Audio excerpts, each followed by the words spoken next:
আজকে আমার মাতৃত্বের 1 বছর পূর্ণ হলো, সাথে আমার সোনা মায়েরও 1 বছর পূর্ণ হলো। সেই উপলক্ষে সামান্য আয়োজন। এখানে 5 রকম ভাজা দেওয়া হয়েছে, ভাজাতে কোনো রকম লবণ দেওয়া হয়নি।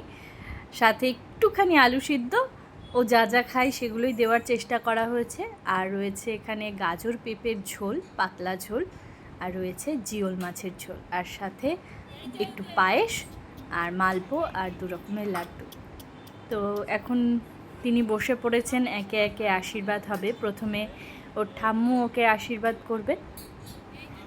তাকাও তাকাও, এই যে এই বাবা, এই যে বাবা, এই যে এই যে এই যে তাকাও, এই যে আমি, এই যে এই যে এই যে কি করেছে বিড়লা ভাই।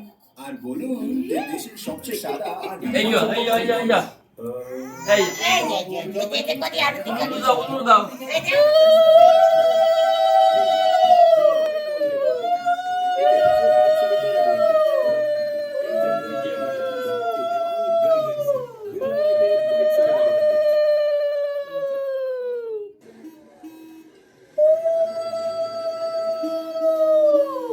চল শুরু করি। এই মরেছে।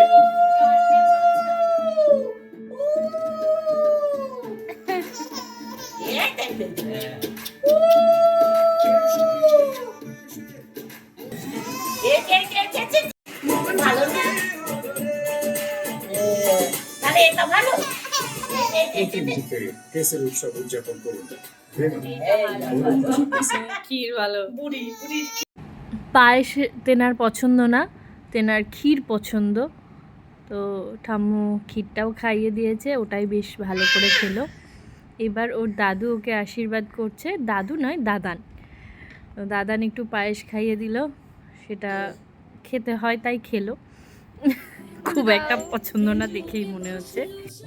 তোমরা সবাই ওকে মন ভরে আশীর্বাদ করো, যেন অনেক বড় হয়, বড় মনের মানুষ হতে পারে। এটাই আসল, মানুষ হওয়াটাই সব থেকে আগে জরুরি। তারপর ওর পড়াশোনা, তারপর ওর কেরিয়ার, সেগুলো তো আছেই। আর আমি মা হয়ে চাইবো সবসময় ওর পাশে থাকতে, ওকে সাপোর্ট করতে, ওর ভুলগুলো শুধরে দিতে। দেখা যাক কতটা ওকে মানুষ করতে পারি মানুষের মতো। তোমরা সবাই ওকে আশীর্বাদ করো।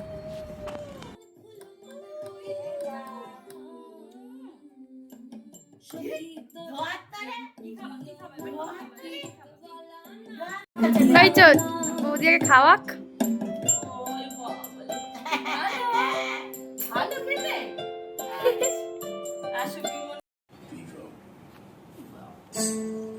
আলু ভাজা খাওয়াই না, এই যে আলু ভাজা, আলু ভাজা।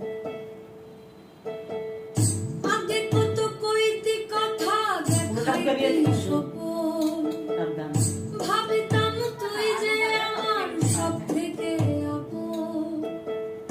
আগে কত কইতি কথা দেখাইতি সপন, ভাবিতাম তুই যে আমার সব থেকে আপন।